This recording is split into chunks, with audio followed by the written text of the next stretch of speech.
Shabbat Shalom. We've just spent a good part of our service repeating a Hebrew phrase that appears at a pivotal moment in this week's parasha, Kavod Adonai, the glory or the honor of God. In Psalm 29, we sang, Havu l'Adonai kavod va'oz, havu l'Adonai kavod shemo, hishtachavu l'Adonai b'hadrat kodesh. Praise the eternal glory and strength, praise the eternal, the honor of God's, or glory of God's name. Bow down before God in the beauty of holiness.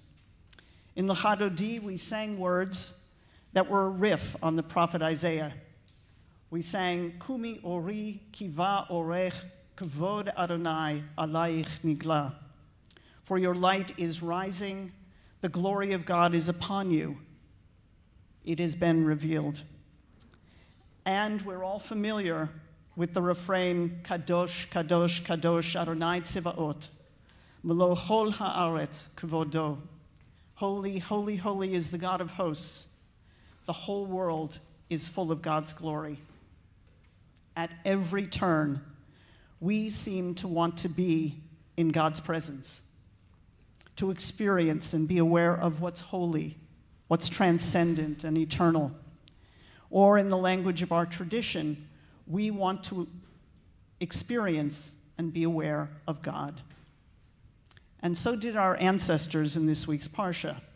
After waiting for 7 days for the ordination of Aaron and his sons to be priests, and the preparation of the tabernacle for the sacrifices, Aaron and his sons, following detailed instructions, carry out sacrifices for themselves and on behalf of the community. Aaron blesses the people and leaves the choice parts of the sacrifice on the altar as an offering to God. He then goes with Moses into the tent of meeting, and when they emerge after communing with God, they bless the people. And we read that in response to this offering, God's glory appears. Vayera chvod Adonai el kol ha'am. The glory of God was visible to all of the people. What did it look like? In this instance, it looked like a fire that spread over the altar and ate all that was there. Or, as one of my favorite commentaries on this scene states, God didn't just eat these sacrifices, God ate them up, as thoroughly enjoying it all and taking pleasure in what had been offered. And the people could see that that was the case, and they were overwhelmed. Vayar kol ha'am v'yaronu v'yiplu al pneihem. And they cried out in joy, and they fell on their faces. A shout of joy and a humility inspired by fear and trembling so strong that they fell upon their faces.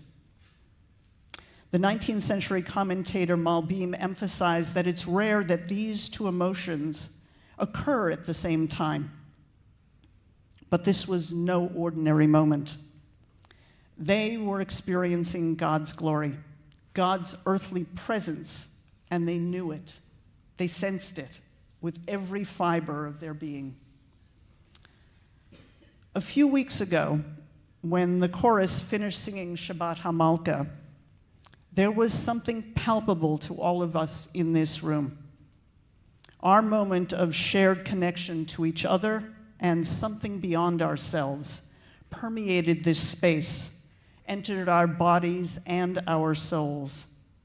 Like our ancestors in this week's Torah portion, we were in the presence of something holy, life-affirming, and we knew it. God's glory, as mentioned in the Torah and throughout the Bible, takes many forms. It is the cloud and the pillar of fire that accompany the Israelites on their journey. It's the holy presence that takes up residence between the seraphim and the angels on the parochet. the curtain that demarcated the Holy of Holies, and which in later generations became the cover for the Ark. In this week's Torah portion, it is the fire on the altar.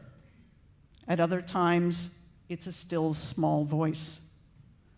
Or the angel staying the hand of Abraham at it as he holds a knife over Isaac. Or, as we sang in Psalm 29, we can behold God's presence in the waters, in the forests, in the floods, and in redemption. We learn in our liturgy that the angels asked, "Where is God?" And the response was, "Baruch Shem, Kavod Adonai Mimkomo." God's glory comes forth from the place that God is. God's glory, Melo Chol Haaretz Kvodo, is everywhere. A number of years ago, Judy and I were at Mount St. Helens. We were in a helicopter hovering over what remained of the lava flow that had consumed the ancient forests in the area and had leveled natural and man-made structures for miles and miles. The sheer magnitude of the destruction and its visible signs 20 years after the eruption evoked in us a sense of awe and fear and wonder. The signs of new life, young trees, budding flowers, birds, and animals that were establishing a world amidst that rubble, brought smiles to our faces and honestly tears of joy and delight in our eyes. We were in awe of all that this planet we inhabit is capable of, and humbled and grateful to be a small part of it. If the whole earth is filled with God's glory, if God's glory is ever present, then the challenge rests on us to be open to experiencing it.